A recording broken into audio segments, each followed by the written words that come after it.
and welcome here to TalkFCB, and welcome back to the channel here today, guys, for a full Barça news roundup coming your way. And today we're going to be talking about Jules Kounde, about Sergi Roberto's contract situation, and we are going to be discussing in detail the dynamic duo that are tearing up the Euros. It is all about Lamine Yamal and Nico Williams. That's all on the way for you. I hope you're going to enjoy it. So let's do this. But can I first kick off here with a special super thanks shout out, first of all, to George Garcia from Miami, Florida. Absolutely amazing part of the world there. Really appreciate the support coming in. And I also want to give a big shout out to my good friend Max, who has been very much enjoying the Lamine Yamal performances, but as we all are, praying every single day that there will be no injury problems. But let's start here by talking about the Euros today, and let's start with Jules Kounde, who did put in a man-of-the-match performance for France there against Belgium last night. There's been plenty of shouts, actually, that throughout the entire tournament, he has been one of France's most consistent, best players, actually. He's been very impressive for them, and I think it's interesting, again, to see him playing at right-back. You know, he always does for France. Didier Deschamps really likes him in that area. He's played the whole tournament in that position so far as well, and of course, at Barça, he's played the majority of the time at right-back too. Now, we know that he doesn't enjoy it for whatever reason, but at what point here in my mind does Kounde say, actually,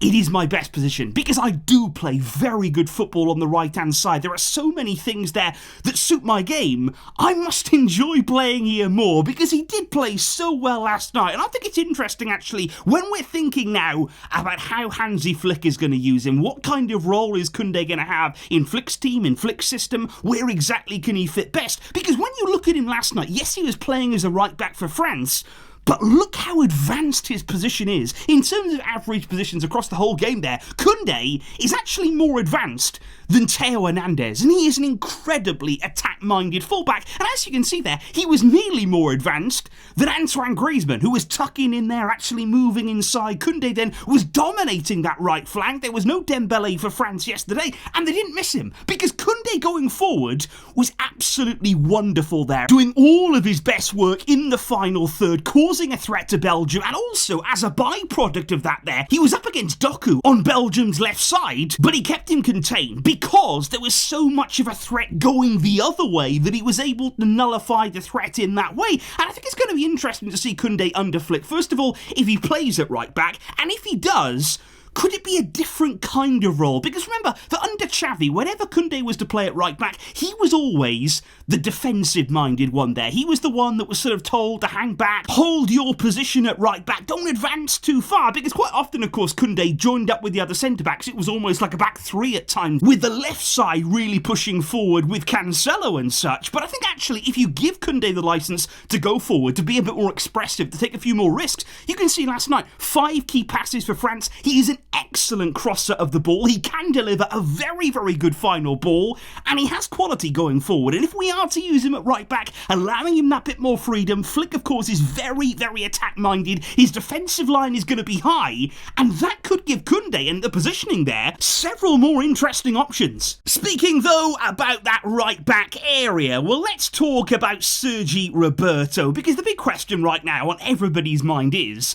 he staying or is he going? Or has he already gone? Because obviously there's been nothing announced yet officially on his future, but as per his contract, he is no longer a Barcelona player. His contract expired there officially on July the 1st. That means that technically he is no longer tied to the club. But Barça have not officially announced his exit from the club, as they did, for example, with Marcos Alonso. So the door right now for Roberto, it seems to still be open. Talks may still be ongoing. Both sides are sort of waiting it out. Is there still a chance that Roberto could stay? Because we are starting to hear now just a few reports creeping in that Roberto is waiting for Barça. He is able to sign for other clubs. He is having a few offers from elsewhere, but he is still looking at Barça and thinking, is that renewal offer there? Is it going to come to me? Is it all going to change maybe when Barça sort out their fair play situation? Could there be room, after all, to keep Roberto in the team and hand him a new deal? And I think it's going to be interesting right now to see what happens, because I don't actually think anybody knows. Because so far during Hansi Flick's time at the club, I think a lot of things have been kept quite hush-hush, quite under the radar. The media don't seem to know what's happening at all times, which is a good thing. We should be left guessing at times. We should be left wondering until the very, very last moment. But right now, it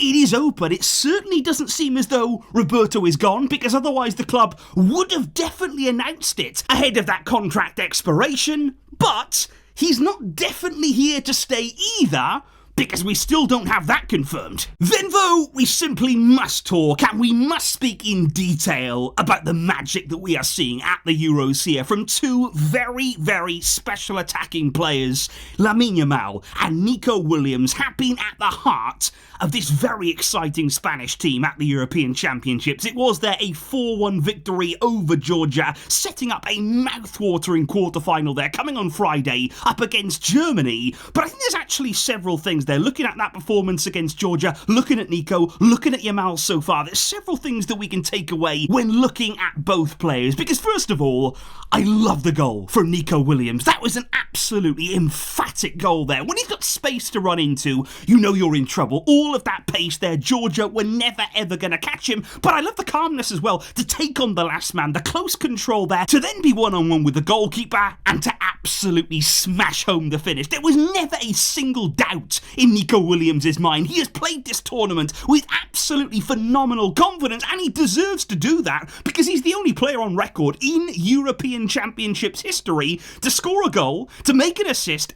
and to complete 100% of his passes, 46 of them, in one game that he started. So Nico Williams there making tournament history, and once again, it was him on one side, it was Yamal on the other, because what an assist it was from Lamine Yamal there, picking out Fabian Ruiz with a wonderful cross into the box. And this is the big point that I would make right now on Lamine Yamal, looking at what we've seen throughout his time at Barca, now at the Euros. Flick has to find a way to really utilise this final ball that Yamal has. In terms of cutting in on his left foot, we've seen him whip absolutely beautiful crosses into the box, and he can actually pick out runners. He can put the ball in the absolute perfect area in the box, and like I say, Flick has got to utilise that there. You've got to be able to consistently find Yamal in these spaces. Pedri's been doing it there for Spain, picking him out at every available opportunity, and then you've got to get runners into the area. You've got to give him options there, make sure there's plenty of movement so that we can utilise these crosses, because also what we've seen at Barca many times over the past few seasons, in many crosses, but aimless ones. We lose our heads, we lose our composure, and then we just start spamming balls into the box.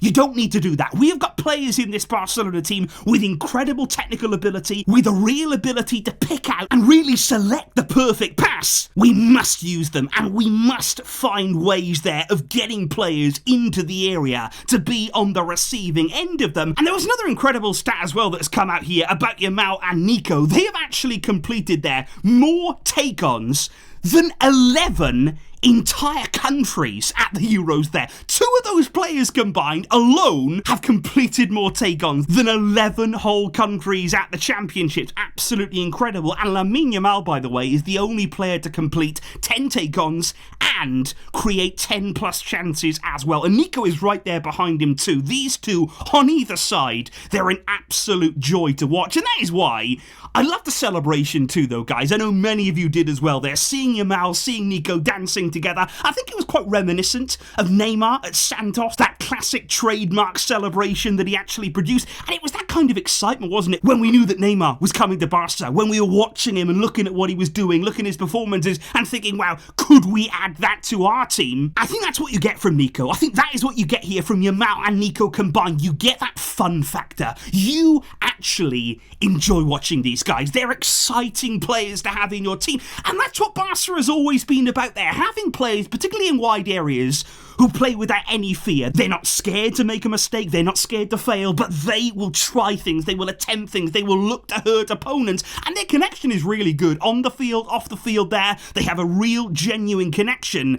And I absolutely love the two of them there. And when it comes to Barca, I think they need Nico Williams now. I think they started off this summer thinking he's a good player, he's a very exciting player, he's got real talent, we'd like to sign him. I think now every game that's gone by at the Euros, that desire has become a necessity. We want to sign Nico, we have to sign Nico this summer, because he's too good right now. He is producing things that are too good to turn down, to not snap him up. Because the beauty, actually, one of the only beauties of his release clause at Athletic Club, despite all of these performances for Spain at a major championship, the quality that he's showing, his price tag hasn't actually changed. If anything, game by game, it's looking better and better and better value. And I think what we're seeing from Nico at the Euros now is somebody who's still improving, by the way, because he is an even better player now than he was a few weeks ago. Every game there, the confidence is growing, the ability, the aura almost of his play, the fact that he's picking up the ball, he's looking to take people on, he's got so much belief, and defenders now are starting to fear him. They do not want to be 1 versus 1 against him. They do not want to leave space in behind, and that is exactly what we need at Barca. Bring the fear factor. Nico, alongside Yamal, we would all love to see it. And so indeed, guys, that right now is the way that I am feeling every single time that I sit down and watch Spain play. Yamal, Nico, the excitement there. Pedri, of course, has been very much involved too. And it's a really exciting Spain team. Going to be very interested to see how they get on, how they all play against Germany there on Friday, guys. So please let me know your thoughts in the comments down below on Nico Williams. How much would you like to sign him on a scale of 1 to 10? How much do we need this deal to happen? How much should we be pushing to bring in this man to the club this summer? Let me know your thoughts in the comments down below. I will see all of you really, really soon indeed. Thank you for all of your great support. But until next time, as always, Vejka, Barça.